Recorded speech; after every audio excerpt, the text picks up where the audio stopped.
Hello, this is a video of my X Maxx 8S with a few upgrades and a bit of a chat about it really. From the outside, as you can see, I've put in the body mount washers just to prevent them from going through. The front, I've got the Under Armour body armour on there, which again I'll show you in a second. Stock wheels for now. And just a few graphics on it extra. Underneath, as you can see, flip it over if you'll see it a bit better. Underneath I've got the armour on, which puts on a little bit of extra weight, but it does protect the bodies underneath from all those rocks and things, and they screw on perfectly.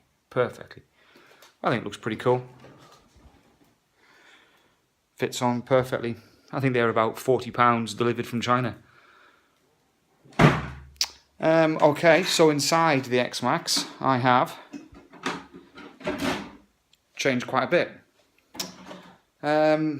We'll start off with the motor. I've got a Leopard 1340 kilovolt motor in there with twin dynamite fans.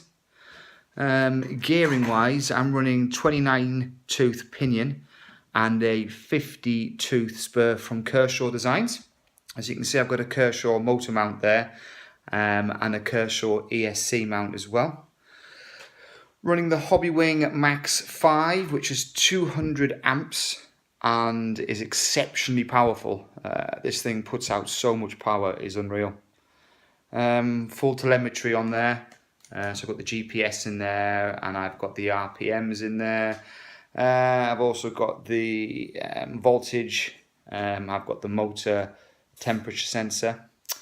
Running EC5 connectors, just because all my LiPos are EC5 connectors. The LiPos I'm using are the Dynamite hard case ones, ATCs. So again, very powerful, ATC discharge rate, so quite powerful. I've had a go at RIT dyeing. I RIT dyed these bits here, the blue, and I RIT dyed this bit here, I forgot what it's called now, and also I did the Cush drive that I've RIT dyed as well. I left the RIT dye in there for about an hour, maybe 45 minutes, and it came out very dark blue. So I've ordered some new, well I'll show you actually, I've got the Proline wheels here. I've only got two because I'm waiting for two to arrive. But these Proline wheels again have come up a dark blue. And that's with 45 minutes of the RIT dye. I think 20 minutes maximum, and it'll come out more of a lighter blue like the shock towers, which is what I'm aiming for. But again, I've ordered some more rings from America, from Proline, and I'm just waiting for them to arrive any day. Likewise, I'm waiting to await some more of these wheels and tyres. Now, an issue which I've come across, this vehicle stock is 8.6 kilos. 8.6 kilos out the box without any batteries in it. Since I've done my modifications, which would be the motor, the mount, the pinion, the ESC, the telemetry, and the bottom of the truck as well, my weight has gone up to 11.8 kilos, and that's not including putting these on. Again, a bit geeky, but the wheels are 5.7 each when I wear them, and these Prolines come up at 8.2 each. So again, a lot, and that's grams. That's 500 grams, and these are 800. So they're very heavy. So when I put these on, even though they're better, it's going to make the truck even heavier, and I'll probably max out at 12.5 kilos for this truck. That'll be its total weight. So a very heavy truck, but comparison, they're superb wheels.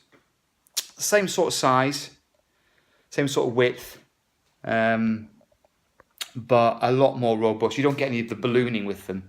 But I've had a little go with these two on, and there's no ballooning at all. Much better traction and better speeds. I've had 55 miles an hour out of this already with ease, and I ran out of road. I'd like to think it would take on 60, 65 with that gearing. No issues at all, no ballooning, nothing at all.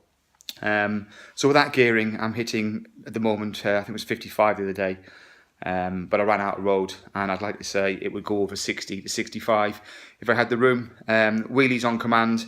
I haven't played too much with the settings on this thing, because you literally just plug it in to a little computer that came with it, and you can change the punch control. At the moment it's stock, and it doesn't need to be played with. If I put more punch control on it, it will end up in the Armour, which I don't really want.